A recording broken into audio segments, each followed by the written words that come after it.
Welcome to Photography in the World, conversations about photography and other random thoughts. I'm your host, Larry Smith.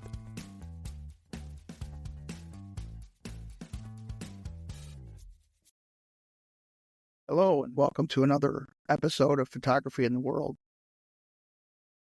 Today, let's talk about the monochrome life, or black and white photography.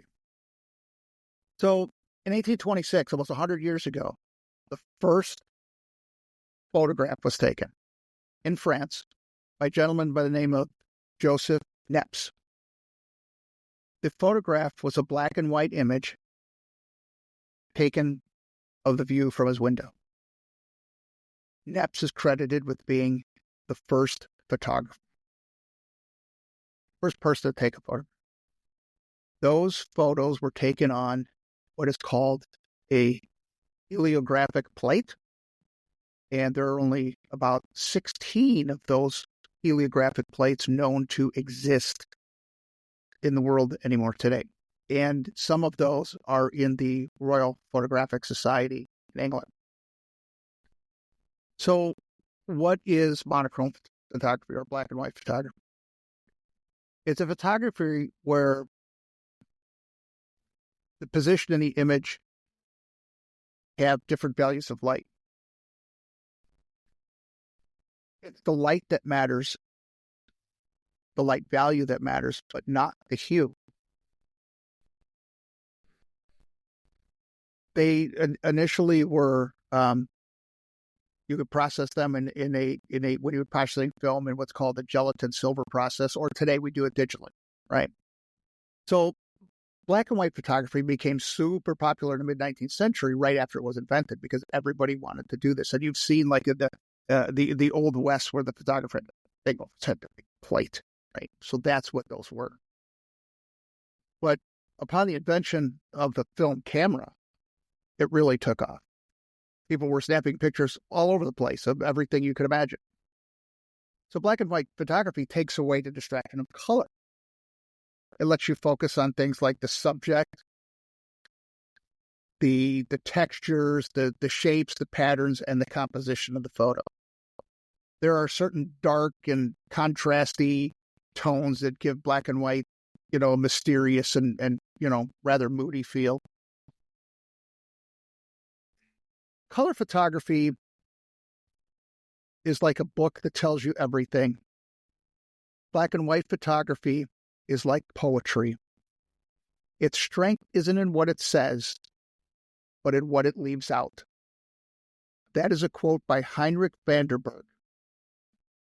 And it's very true. It is very true. There is a certain feeling and emotion that is portrayed in black and white photography that you just don't get a feel of. If you take the same photo in black and white and color, it's going to give you an entirely different feel. Imagine looking at, the Lions playoff games and seeing photos from the game that were done in black and white. You might not like them. I don't know that I would, because in that particular instance, black and white probably doesn't work that well. However, if you were to go back and look at the photos you've taken, let's say on your cell phone, and go back over the years, and maybe there were some pictures that, thought were good. Maybe they were so-so. And then edited them into black and white, you might find a completely different feel for that photo. I've done that. I have quite a few photos, and I've gone through, and some of them that maybe didn't inspire me in color most certainly did when they were in black and white. So there are some famous black and white photographers that their work has catapulted them into some fame in their careers. One of those would be Ansel Adams. Ansel Adams was known for his black and white compositions of nature, and they conveyed raw emotion and feeling. It was, if you see an Ansel Adams picture, you get drawn into it. They're absolutely amazing. Henri Cartier-Bresson the master street photographer, and he is known to have coined the phrase the decisive moment. Great photos tend to have moments that catapult them into the world of fine art, he was quoted. That's very true.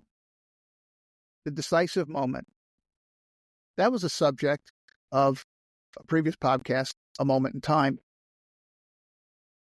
where the capturing of a specific moment in time, especially in street photography, when you get that photo that captures that certain scene, certain emotion, a certain look, you know you've got a good photo.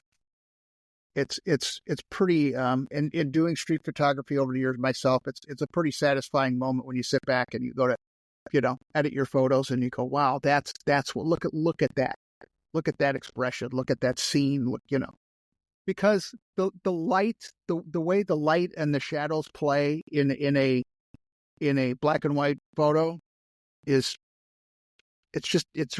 different. It conveys a whole different emotion. Robert Capa was a Hungarian-born documentary photographer and photographed the invasion of D-Day, and remains to be single-handedly some of the best images of our time, even though it was a dark time. Death of a Loyalist Soldier was a photo that he took, that probably one of his most famous soldiers, and it was somebody being shot. So those photos are important, like the Vietnam era photos that were shot. Photojournalism puts out a lot of black and white photos. I remember newspapers, those things that you used to buy every Sunday or every day. They used to all be in black and white, and those photos meant everything. So the history of black and white photography far outlasts that of color today. Another famous photographer, although she became famous posthumously, was Vivian Marr. She was a nanny in Chicago from the 40s to the 60s, and over that time took something like 100,000 photos. And many of those photos were never developed while she was alive. It was a lucky collector who stumbled upon her storage and started to get those stories, those photos out into the public. And she's probably, she's credited with being a photographer, even though her photos were just photos of daily life. But photos of daily life in the 40s are different than photos of daily life today. Maybe 50 years from now, you go, wow, that's what you were doing? You were sitting in front of a little webcam and a microphone, and now it's, it's all jets and stuff. Who knows? I don't know. But there's a certain feeling that those photos convey, and it's absolutely amazing. It's absolutely amazing. So I challenge you to, next time you go out and take photos, to take some black and white photos. Or take the same photo and then, there's filters in on your iPhone. Switch them over to black and white. See if it changes the feeling, changes the emotion of that particular photograph. Even if it's just a photo of your dog chewing on a bone, right? Take a photo with friends. I mean, you've all seen wedding photographers. Wedding photographers take black and white photos because they convey a certain emotion. I've shot one wedding in my lifetime. One wedding. And I vow never to do another wedding again.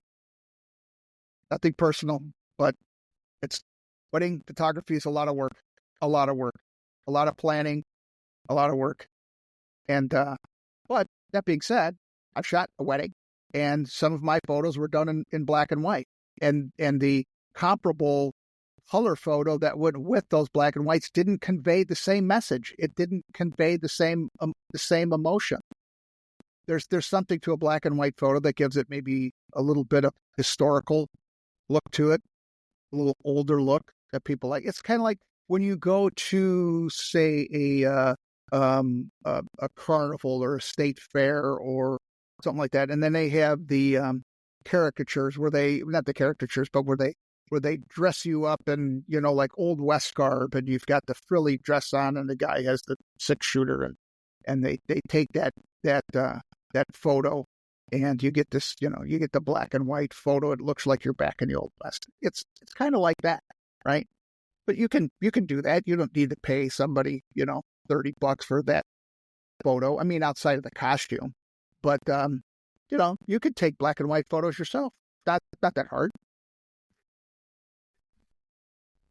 So give it a try sometime. Go out, take some photos, switch them over to black and white. I'm a lover of black and white photography. I started with black and white. I've said this time and time again. But there's just you can't beat the feeling. And the best thing is that black and white photography is much simpler in the fact that if you take a color photo, most people want to see some image that's sharp and shows every detail. Black and white photography is a little bit different. And either way, you don't need expensive equipment to do black and white photos. You don't need that, right? You don't technically, you don't need black and white photos to take color pictures, really. You don't need black and white to take color. No, you don't need expensive camera equipment to take color photos either. I don't know why I said it that way. But anyway, the point being is, and I'm going to blow it because I won't come to my head, but I can't credit the photographer because I don't know who it was that said it. But somebody once said that the best camera is the one that you have with you. And that is very true. Whether it's an expensive Nikon or Canon camera or just your phone or a cheap pocket camera, it doesn't matter. Take the picture. If there's something to see, take the picture. Oh, good. But try black and white. Try taking that photo and seeing what it looks like. Because it's an interesting thing that might get you to think a little bit differently about photos you take. And that's all I'm trying to do. I'm just trying to give you different aspects in the world of photography and how they relate to like the everyday person. Because we all go out, we all snap hundreds of pictures. And they all mean something. Every one of them, you took it because it means something, maybe with the exception of the one that you took of the floor or your thumb or your foot. I have plenty of those too. So tomorrow is Martin Luther King Day here in St. Petersburg, Florida. Yes, around the world, or not around the world, but around the U.S. And for those of you who celebrate or don't celebrate that's all good. But the marching band that I work with will be performing in the parade tomorrow. And I'm hoping to get some good photographs out of that. I know I will get, many photographs of the band. But I also hope as part of that to capture some of the moments of the Martin Luther King parade, because it is a parade that draws a certain emotion from people for good reason. And I hope to capture that and